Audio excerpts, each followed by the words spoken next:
Elvis, the king of rock and roll. Elvis, the ailing monarch. What happened? I think there's a certain group of people that are very drug dependent. Elvis was one of those, you know. Cincinnati, Ohio, 1973. The living legend is nearing 40 with a middle-age spread. He's starting to dye his hair. His enthusiastic fans don't care. They sell out his concerts, turn them into near religious experiences. Elvis is still the king. But behind the Hound Dog, the Love Me Tender, and the CC Rider is a very vulnerable man the fans don't yet know about. Only his closest associates know the truth about the most famous entertainer of his time. Soon after the Cincinnati concert, Elvis was checked into Memphis Baptist Memorial Hospital for what was officially described as hypertension and headaches. But his personal physician, Dr. George Nichopoulos, knew otherwise. Elvis Presley had actually returned to Memphis on a stretcher, near death, after receiving what he thought was acupuncture treatment. He found not an acupuncturist, but a physician out there that said he was giving him acupuncture, and he was injecting him, you know, with, not with acupuncture needles, but with syringes. And he was using some local anesthetic, some Novocaine or something, and he was putting some Demerol in there and a little B12 in there, and gosh, he felt great afterwards, you know. And this is really how that illness got started. Now, to your mind as an experienced physician, what in fact was that acupuncture treatment doing to him?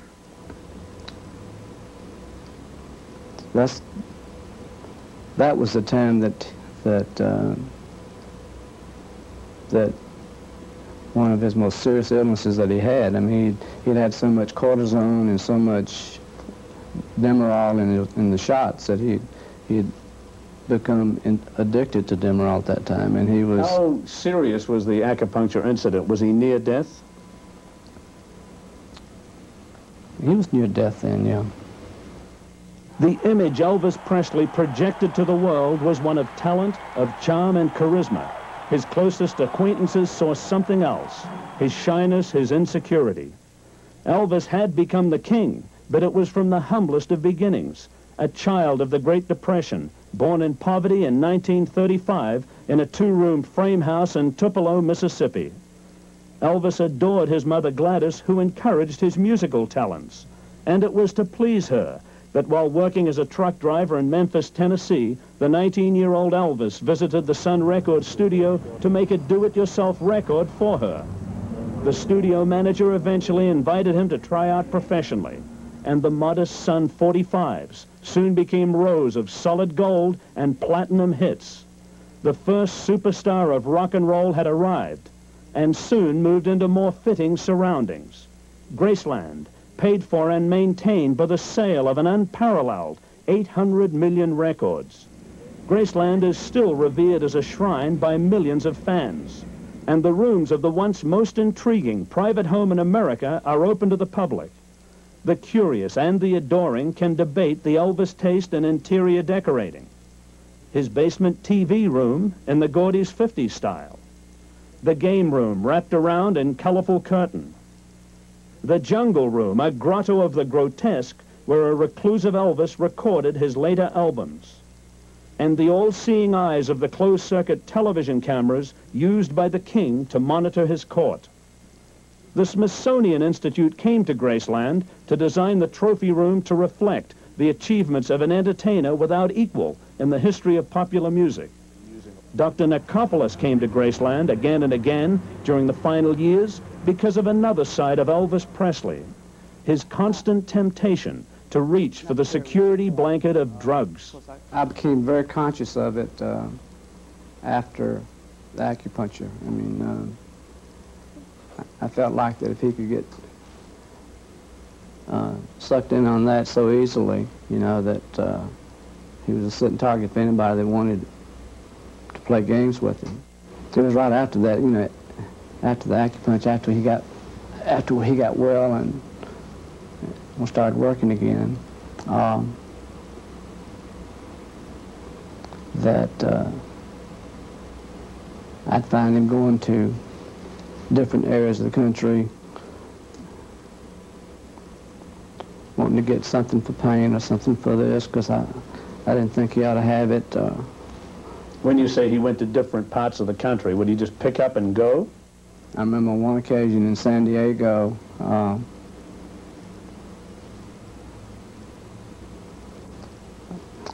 I'd gotten up early in the morning, had trouble sleeping that night. I got up about 6:30, and I'd gone down to see how he was doing, and they said he wasn't in his room. I said, well, where is he? He said, well, he and Linda have left with one of the policemen.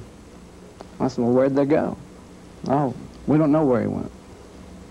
And he had gone to some other doctor. I can't remember what the problem was at that time, but we lost him for several hours. We didn't know where he was. Even though at the time you were his personal physician on call? That's right. And he hadn't notified you? And, I mean, all of our backup precautions, you know, like the security that was hired for that particular town, the watchdogs that were working that night, his employees. He had told them all not to tell me where he was going. And of course they were all afraid they'd get fired if they said anything, so they didn't say anything. On several occasions, Dr. Nichopoulos and his temperamental patient went toe-to-toe over drugs that came into his possession from outside sources. The physician once objected to Elvis bringing home a large box of drugs from a dentist's office. I took the medications away from him, and I made a mistake in taking them away from him because I did it in front of people. I think he would probably accepted it better if it had just been a one-on-one situation. But I think I embarrassed him by taking them away from him, and then I embarrassed him even more by refusing to give them back to him. So he stomped around the room for a little while, slammed a few doors, and... During this temper tantrum, Elvis emerged with a pistol and apparently fired it accidentally. He shot this pistol, and the pistol hit some part of a chair or sofa and ricocheted off and hit me in the chest with it. And all it did to me was I got a little burn on my chest. But it was no accident when Elvis used gunplay to settle arguments with his TV sets. So, there were a number of times that I was around when he had been unhappy with the TV, the vertical hole wasn't holding or something wasn't right or something, and he would get tired of adjusting it and shoot the set so that they'd just go out and get another one. He'd literally take aim and shoot the set. There was he'd shot so many sets that it was a little standing joke that there was a TV graveyard in the back of the house over there. The persistent arguing over the proper use of prescribed medication became at times untenable. Sometimes the relationship between Dr. Nichopoulos and Elvis Presley was strained to the breaking point when the physician resisted his demands. There were a couple instances that, if you don't give me this, I'm going to fire you. I said, you can't fire me. I don't work for you. I said, you know, I'm a physician. My office is in Memphis. There's nothing you can do in firing me. I can leave anytime I want to. But he never did. Dr. Nichopoulos was now committed to the superstar. Next, we'll show how the efforts of this one man kept the king still performing for millions. Hey, I'm an adult. You know, I'm a grown man. Why can't I handle my own medicines? Everybody else does. You got to write a prescription so-and-so, you give them this, you tell them to take them, and, you know, and why do you have to babysit with me? I said, you know, and I said, well, that's the only way we can do it. When we tried it the other way, and you saw what's happened, and that's the only way that I can be responsible for you. The once dynamic Elvis Presley was losing his creative powers in the mid-1970s, and his records were selling poorly. But his live performances were always packed by his eager fans who often traveled from city to see him. So the prematurely aging entertainer attempted to maintain a grueling schedule on the road to keep the money rolling in and to nourish his ego. His personal physician, Dr. George Nichopoulos, had the formidable task of keeping the headstrong Elvis in shape, of convincing him to moderate his lavish food and drug habits so that he could indeed get on with the show. Competing against his advice were conflicting interests that always threatened to destroy Elvis, including the self-destructive impulses of the performer himself, who was greedy for quick cures. His theory was if one is good, 3 or 4 is better. I get well that much faster, you know, and you might go back in a couple of days and see if he's taking his medicine, it's all gone. With Elvis's desire for the quick cure, was he an easy target of quacks? During one hospitalization, some doctor mailed him some drugs into the hospital. During one search of the Presley hospital room, Dr. Nichopoulos made a startling discovery. Someone had given him a bottle, he had 3 bottles that had 1,000 capsules in it. One was dexedrine, one was seconal or barbiturate, and the other one was, another sedative of some sort, I don't remember, but 1,000 capsules in a bottle that we found under his sink, and we just took all of it and threw them out. How could he convince so many physicians to respond in that way? I guess they were just eager to please him in some way. They were killing him with kindness. Yeah. Realizing that his efforts to control his headstrong patient were being constantly undermined, Dr. Nichopoulos appealed for help to the Memphis Mafia, the men around Elvis who had served him unquestioningly for years, who played with him and protected him. They included George Klein and Elvis's cousin Billy Smith, regarded by many as the one closest to the superstar. I asked Billy Smith how much effort he spent on Dr. Nichopoulos' orders to protect Elvis from drugs. 100%. We had to because you never knew what might come in or where it was coming from. A lot of times, I mean, you know, it was not like Elvis was the only one who ever took drugs. So you had to worry about coming in from other sources, you know. And he was a very strong individual. I mean, you know, it's not like you just came around and said, look, I'm sorry, that's not good for you, and you're going to stop taking it. Because his answer would be to you, I don't need you, and you see how quick you can find a gate.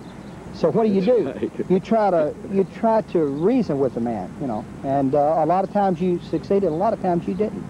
Sam Phillips was one of the men responsible for launching Elvis's career. He remained a lifelong friend and was well aware of the effort to keep Elvis alive and well. George Nichopoulos is probably one of the most soft-hearted people, one of the most genuine people that has a fantastic desire to help people. He wouldn't do anything intentionally to hurt anybody if it meant his life. And in this instance, I can say, and I don't believe Elvis would have lived under the circumstances now had Dr. Nichopoulos not come in there and talking about at the trials and the press and everything about all of these pills and all of this stuff.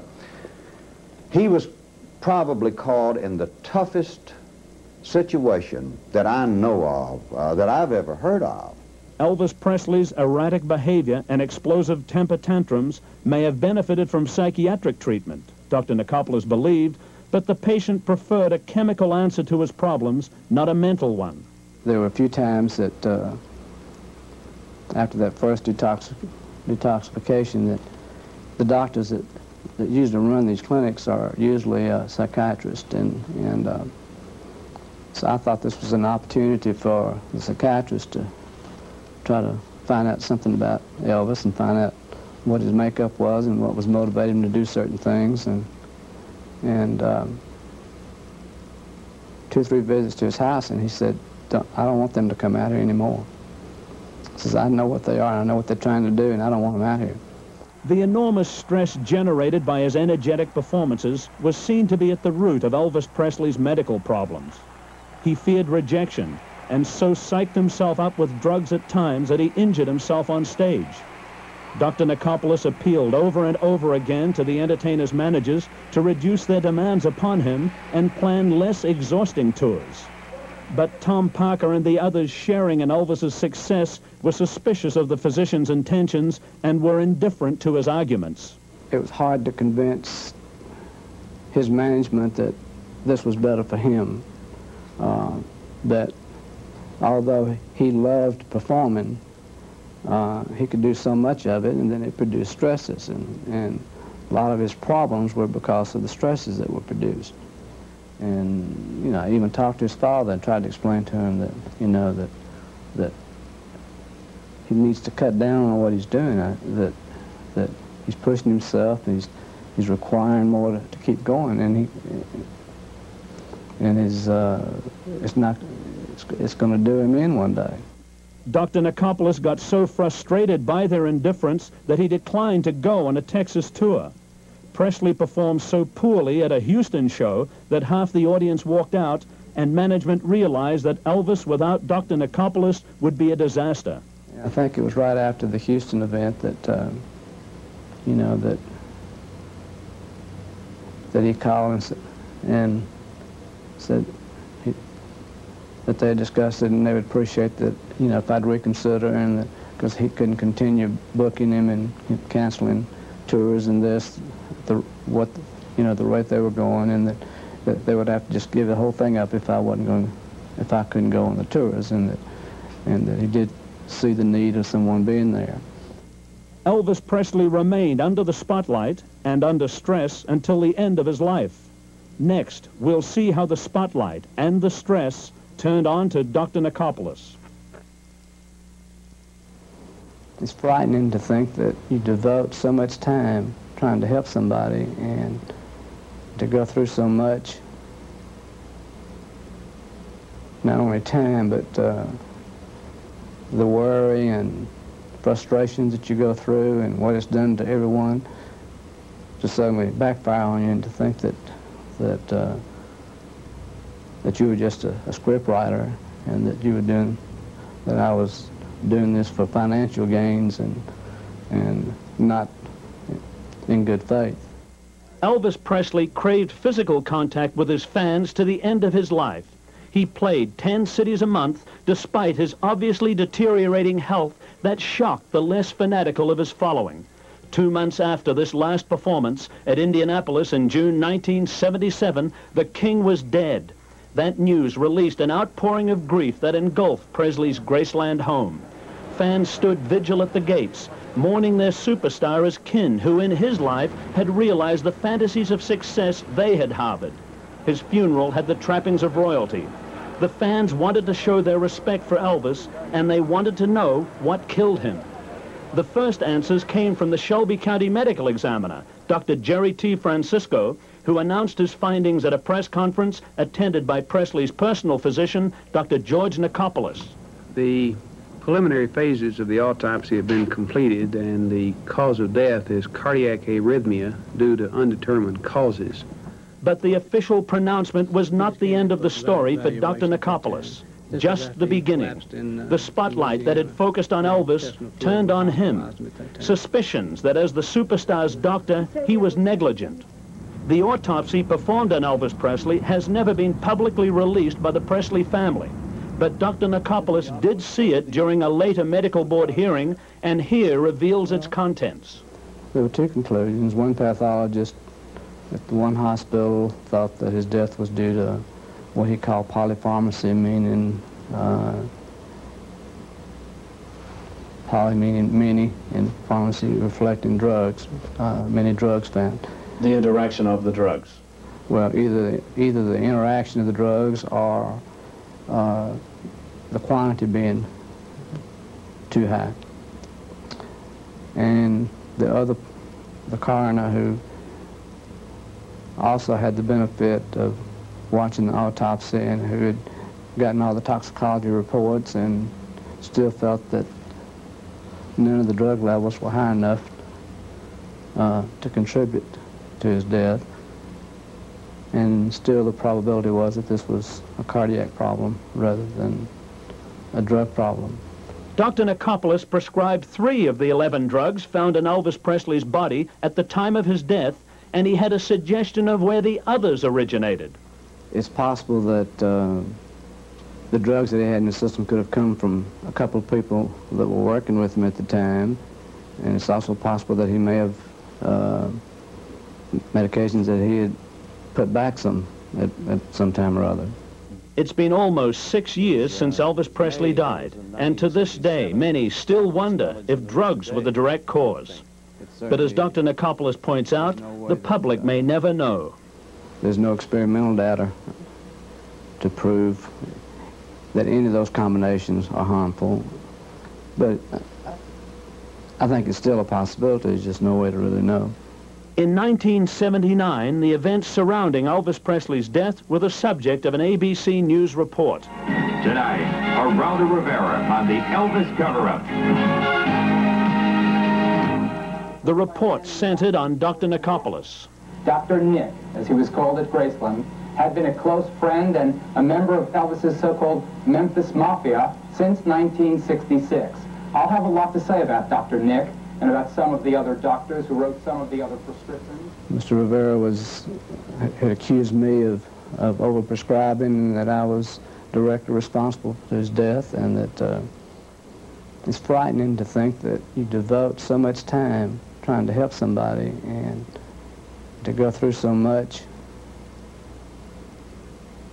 not only time, but the worry and frustrations that you go through and what it's done to everyone, to suddenly backfire on you, and to think that you were just a script writer, and that I was doing this for financial gains and not in good faith. Partly because of the ABC investigation, Dr. Nichopoulos was ordered to appear before the Tennessee Board of Medical Examiners. They focused on his prescriptions to Elvis Presley and the absence of complete written records. Dr. Nichopoulos argued that it had been necessary to conceal data from Presley's hospital records because of the difficulty of protecting his patient's privacy. In the hospital, we had to keep his chart locked up. People always wanted to browse through his chart. We had to either keep it locked up or in the room with a nurse. Of course, as soon as he hits the hospital, everybody wants to know what's going on, and everybody wants to read his records, and that particular admission, the lab technicians were selling his blood, selling his urine. People wanted to buy it. It's crazy. The medical board suspended Dr. Nichopoulos' license for 3 months for his faulty record keeping. The medical board hearings were the curtain raiser for a much more trying ordeal for Dr. Nichopoulos. A Shelby County grand jury criminally indicted him for recklessly overprescribing addictive drugs to Elvis Presley and 10 other patients. The case propelled Dr. Nichopoulos into national notoriety because of the enormous amount of drugs he was alleged to have prescribed to Elvis Presley. 12,000 doses of narcotics, sedatives, and amphetamines in the last 18 months of his life. He was found innocent of all charges after convincing the jury that many of the prescriptions in Presley's name were also for the scores of staff members who accompanied the superstar on his road tours. Elaborate schemes were concocted to fool Presley into believing he was receiving the powerful medication he demanded. To that end, Dr. Nichopoulos rendered some of the medications harmless. The capsules were the gelatin-like capsules that you could open up, were easy to substitute. There was one sleeping pill that was sort of laborious to fool with, and in that you had to draw fluid out of it and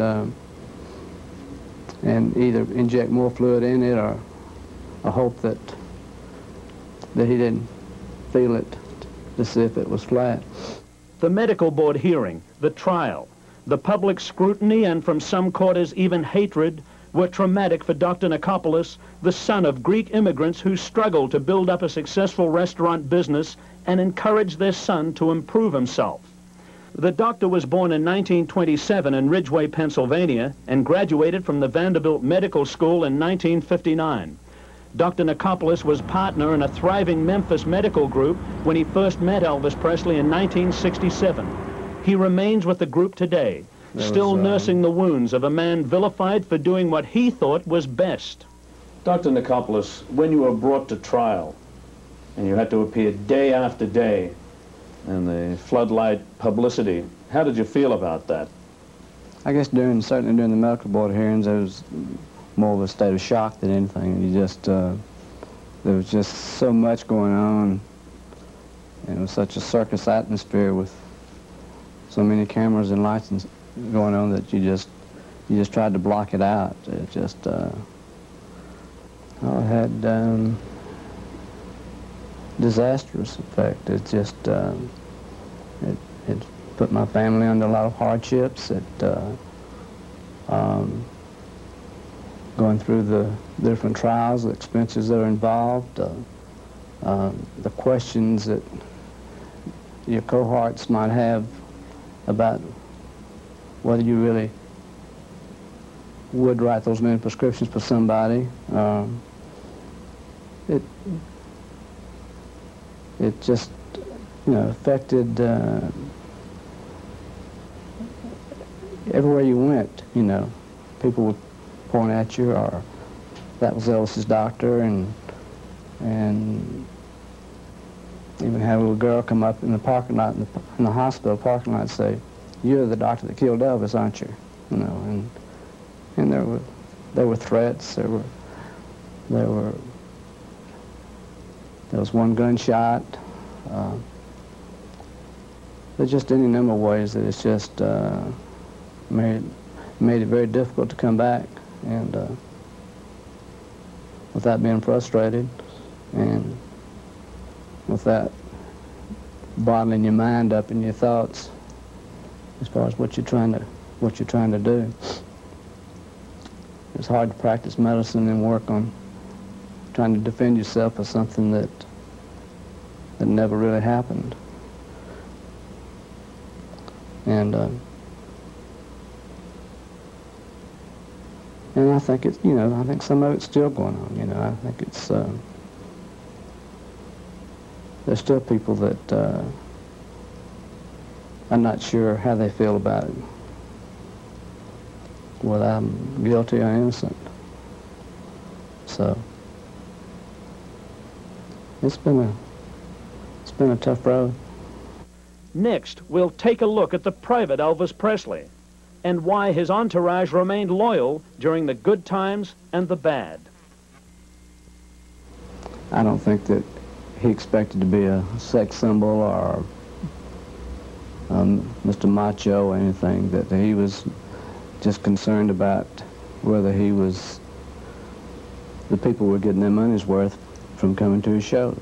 Despite numerous ailments, Elvis Presley worked hard to please his adoring fans. After exhausting road tours, he would retreat to his Graceland mansion, sometimes remaining in his bedroom for as long as a week to unwind. When not alone, he would relax with his loyal entourage in rooms reflecting the indulgent ways of a superstar from humble beginnings. The curiously furnished rooms of Graceland were the king's security blanket. Money apparently meant little to Presley. He often spent it as quickly as he made it. And he didn't spend it all on himself. His spendthrift ways and generosity are legendary. He bought scores of expensive automobiles for his friends. He gave my wife a car.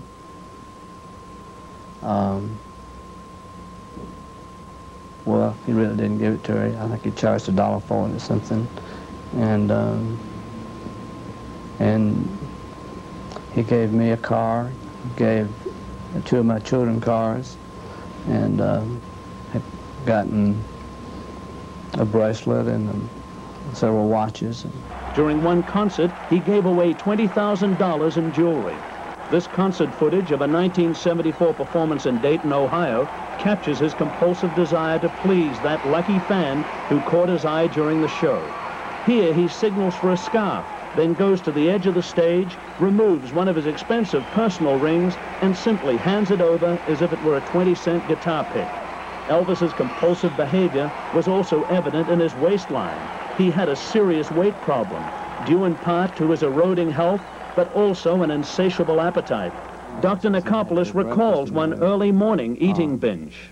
He decided he wanted some banana splits, and he sat out and got 4 banana splits that night, about 4 or 5 o'clock in the morning. And you can imagine trying to find banana splits in Savannah, Georgia at 4 or 5 o'clock in the morning. But you found them. Somebody found them. On one occasion, another doctor convinced Presley to try a bizarre diet: papaya juice and sleep. He literally slept for almost 2 or 3 weeks. And you're suggesting he woke up heavier than when he went to sleep? He was much heavier than when he went to sleep. Elvis Presley was sex symbol to a generation. But Dr. Nichopoulos discovered that as the legendary macho man entered middle age, he was becoming vulnerable.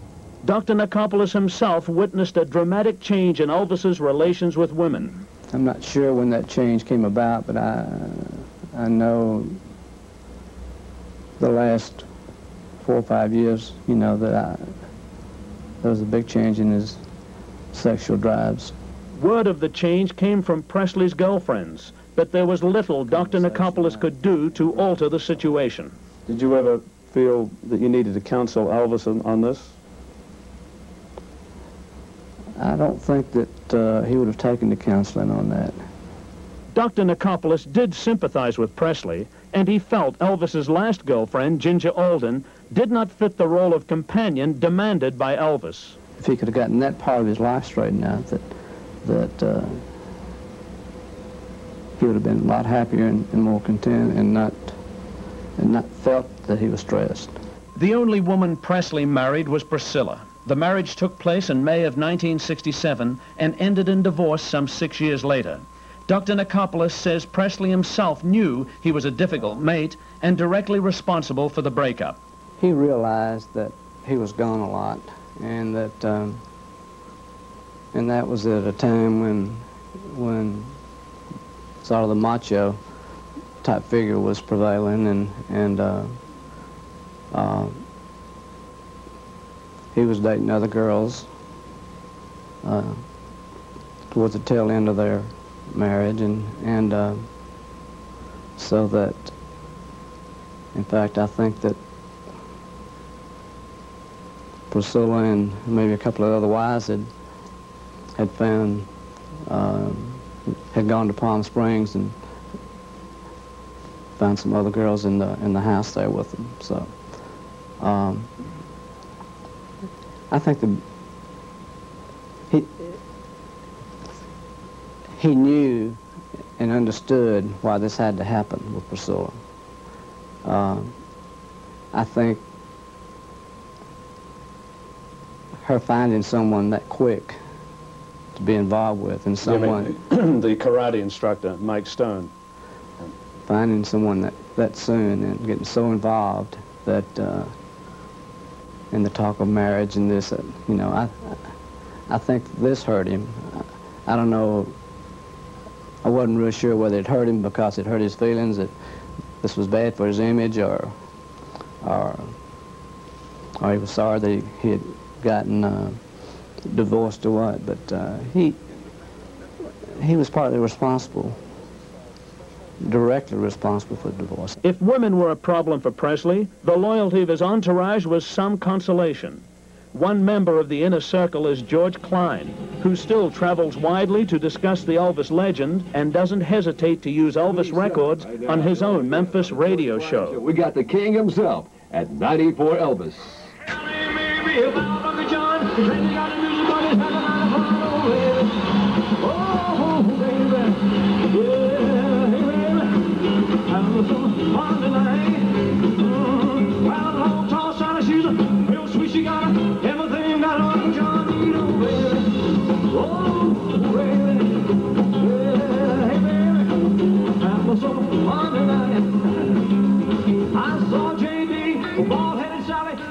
The Presley sound echoes at Graceland, where Elvis's memory is lovingly tended by those who once shared the spotlight.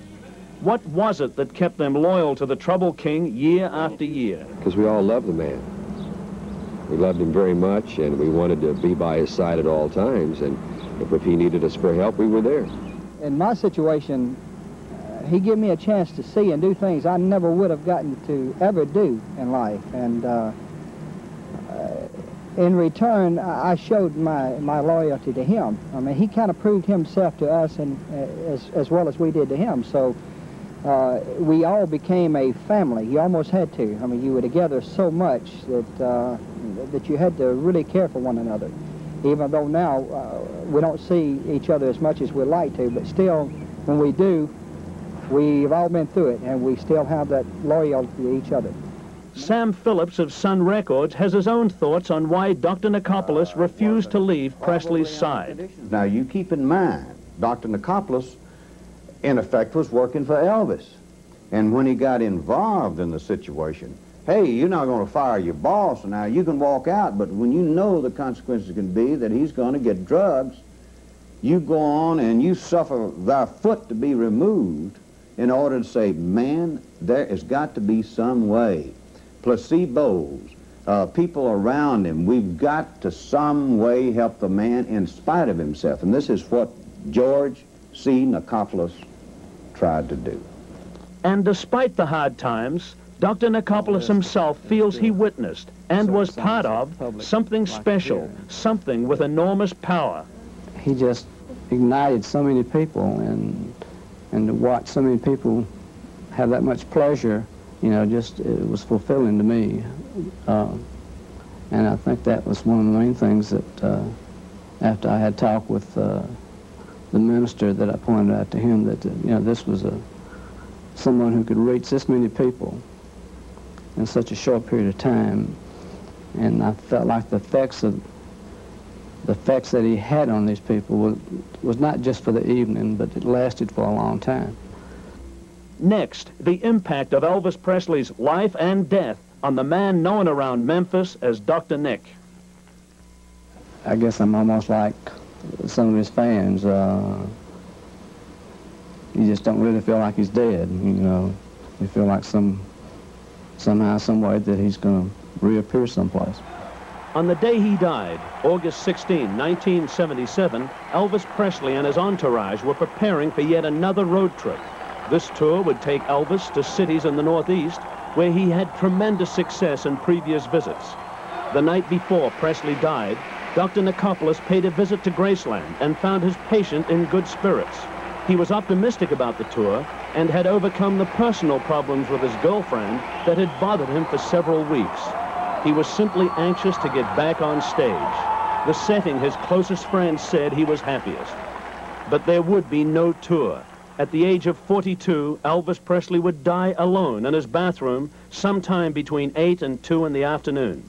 On that day, Dr. Nichopoulos was attending to his other patients in the few spare moments he had away from Elvis. Dr. Nichopoulos had passed through the gates of Graceland countless times, but on August 16th, a phone call he had made to Graceland told him this visit may be one of the last. And I called out to find out what was going on. They told me that they wasn't sure what was going on, but he was in serious trouble and get out there as fast as I could. And when I got there, they were putting him in the ambulance.